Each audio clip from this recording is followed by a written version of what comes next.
Nobody plans to struggle financially for 20 years. Nobody wakes up at 18 and says, I hope I spend the next 2 decades stressed about money. And yet millions of people accidentally drift into that reality. Not because they're lazy, not because they're unintelligent, but because of a dangerous belief that sounds completely harmless. I'll figure it out later. Later. It's one of the most expensive words in the English language. When we're young, money feels urgent. Time feels infinite. We worry about what's in our bank account, but we rarely think about the years quietly disappearing in the background. So we postpone things. We'll save later. We'll invest later. We'll learn later. We'll start the business later. We'll become disciplined later. And because tomorrow always seems available, today never feels important.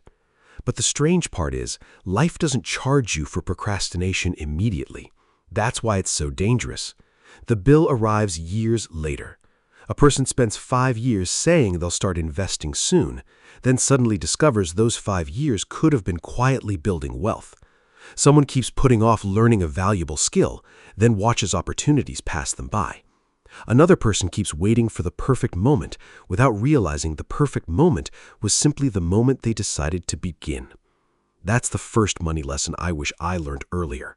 Time is worth more than money. Lost money can be recovered. Lost time cannot. Every wealthy person understands this at some level. They don't just protect their money, they protect their years. Because money can multiply, time cannot. And what most people never realize is that compound interest isn't just a financial principle, it's a life principle. Everything compounds. Knowledge compounds. Habits compound. Relationships compound. Skills compound. Even mistakes compound. Which leads to the second lesson. Small decisions are never really small. Most people spend their lives waiting for a breakthrough, the perfect investment, the perfect opportunity, the perfect idea, the perfect job. But wealth is rarely created by one giant decision. It's usually built through hundreds of tiny decisions nobody notices. Choosing to save a little, choosing not to impress strangers, choosing patience over urgency, choosing consistency over excitement. None of these decisions feel life-changing in the moment, but over time, they become your life. That's the strange thing about wealth. The actions that create it often feel insignificant, and the actions that destroy it often feel harmless. One unnecessary purchase won't ruin your future. One forgotten subscription won't make you poor. One impulsive decision won't destroy your finances. But repeated hundreds of times, that's where the story changes. Which leads to lesson number 3, and this lesson changed how I think about money forever. Patience is a financial advantage. In a world obsessed with speed, patience feels uncomfortable. Everyone wants results now, returns now, success now, proof now. But wealth rarely grows at the speed of excitement. It grows at the speed of consistency, slowly, quietly, without applause, without attention, without anyone noticing, until one day people call you lucky. And by then, the truth is already hidden. Because what looked like luck was actually years of patient decisions quietly compounding in the background. And that's where most financial transformations truly begin. Not with a lottery ticket, not with a 6-figure salary, not with a lucky investment, but with the moment someone stops waiting and finally starts. Most people think they spend money because they need things. But the strange part is, many purchases have very little to do with need. They have everything to do with identity. Think about it. A luxury watch doesn't just tell time. A designer bag doesn't just carry belongings. A luxury car doesn't just provide transportation. These things often communicate something much deeper: status, success, belonging, recognition. And that's where one of the most expensive money lessons begins. Lesson number 6. Most spending is emotional. The transaction happens in your wallet. The decision happens in your mind. People rarely buy things because they need them. They buy because they want to feel something: important, successful, respected, included, safe. Modern life understands this perfectly. Entire industries are built around emotional spending. Advertisements rarely sell products, They sell identities. They sell lifestyles. They sell the promise of becoming someone new. And over time, without noticing it, people start consuming identities instead of building them, which leads to lesson number 7. Status is one of the most expensive addictions on earth because the finish line keeps moving. The phone gets upgraded, then another one appears. The car gets replaced, then another model becomes popular. The house becomes bigger, then someone else buys an even bigger one. The problem with status is that it creates a game nobody can win.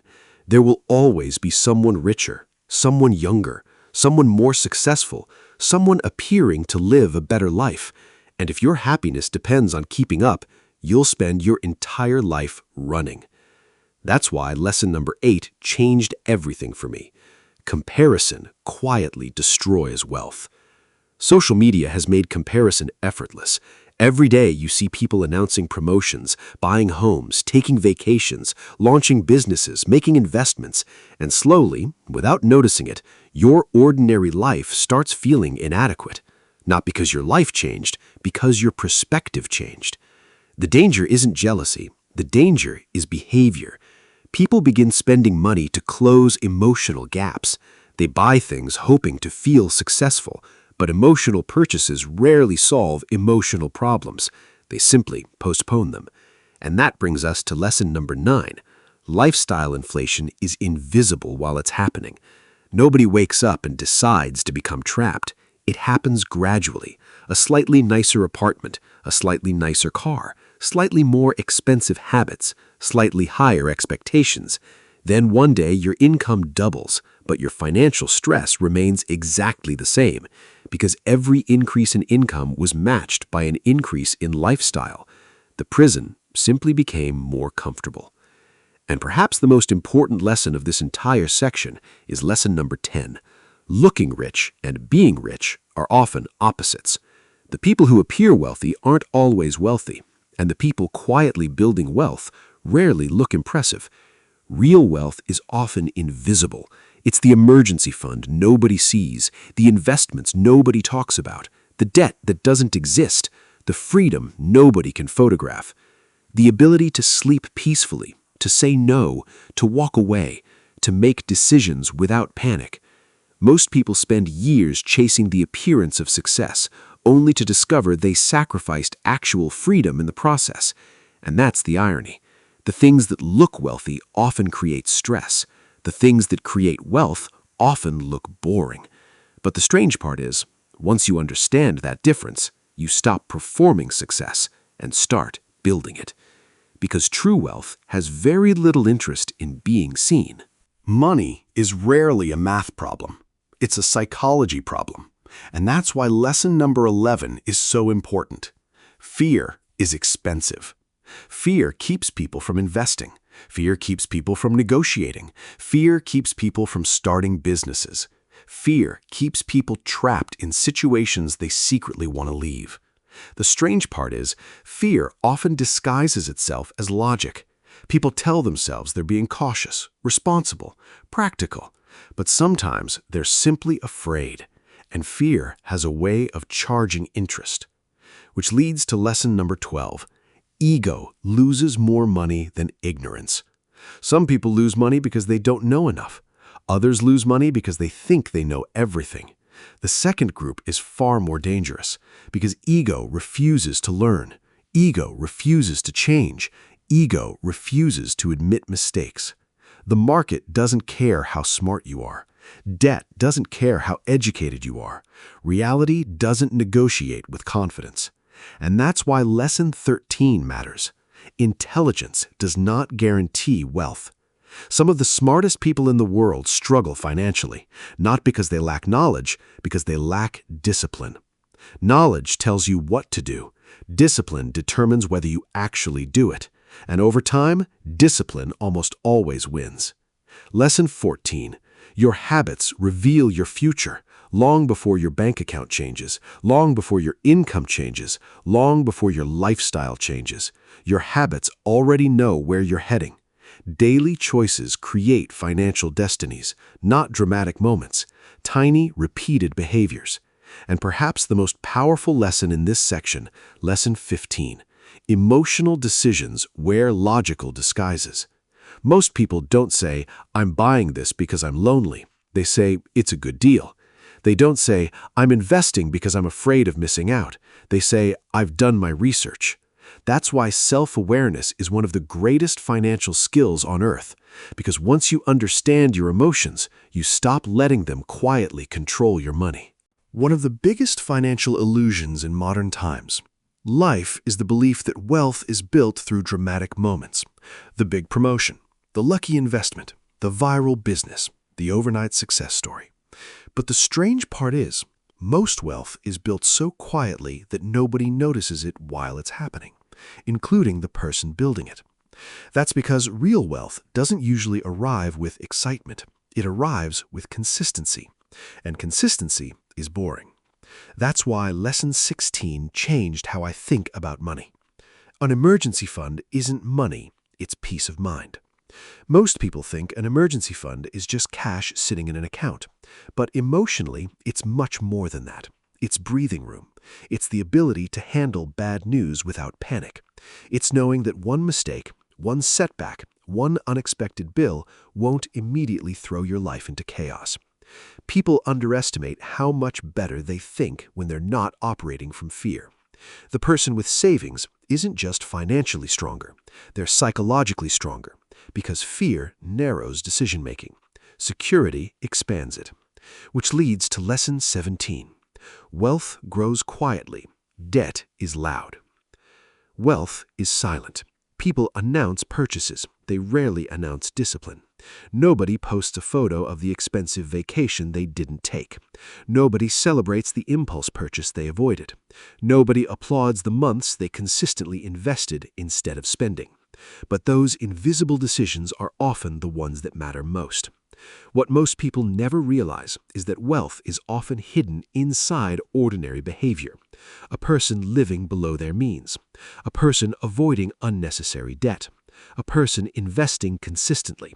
A person choosing long-term freedom over short-term excitement. These habits don't look impressive, but over time they become powerful. Which leads to Lesson 18. Consistency beats intensity. Many people approach money the same way they approach New Year's resolutions. They become highly motivated for a few weeks, then slowly return to old habits. The problem is that motivation comes and goes. Consistency stays. You don't need perfect financial decisions. You need repeatable ones. A small amount invested regularly often outperforms grand plans that never happen. A modest budget followed consistently often beats an ambitious budget abandoned after a month. Success isn't usually built through intensity. It's built through repetition. And that's why Lesson 19 matters. Income matters less than behavior. This sounds uncomfortable because people naturally focus on earning more, and income does matter, but behavior matters more than most people realize. Some people earn twice as much and remain trapped. Others earn less and quietly build wealth. The difference isn't always income. It's what happens after the income arrives, because money tends to amplify existing habits. Which brings us to Lesson 20. Wealth is often built during the boring years, not during the exciting years, not during the lucky years. The boring years. The years when nobody notices your progress. The years when your life doesn't look dramatically different. The years when you're simply showing up, making good decisions, and trusting the process. Those years rarely feel significant while you're living them, but looking back, they're often the years that changed everything. Because real wealth rarely arrives suddenly. It arrives one patient decision at a time. For most of my life, I misunderstood wealth. I thought wealth looked like luxury. I thought it looked like expensive cars, big houses, designer brands, exotic vacations. The things society constantly tells us to admire. But the strange part is, the older I get, the more I realize that wealth feels very different from how it looks. And that's where Lesson 21 begins. Money doesn't buy happiness. You've heard that phrase before. But what most people never realize is that money solves many of the problems that make happiness difficult. Money won't guarantee fulfillment, but financial stress can certainly make fulfillment harder. Financial anxiety changes the way people think, the way they sleep, the way they make decisions, the way they experience life. Which leads to lesson 22. Money buys options, and options are powerful. The option to leave a toxic job, the option to move, the option to take a break, the option to care for family, the option to say no. People often chase money because they think they're chasing luxury. In reality, many are chasing options, and options create freedom. Which brings us to lesson 23. Real wealth feels like peace.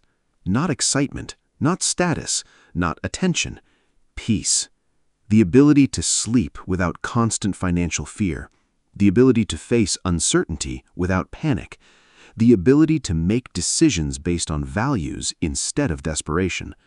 This kind of wealth doesn't always show up on social media. It doesn't always look impressive, but it changes everything. Because peace is one of the few things people spend their entire lives searching for. Then, lesson 24.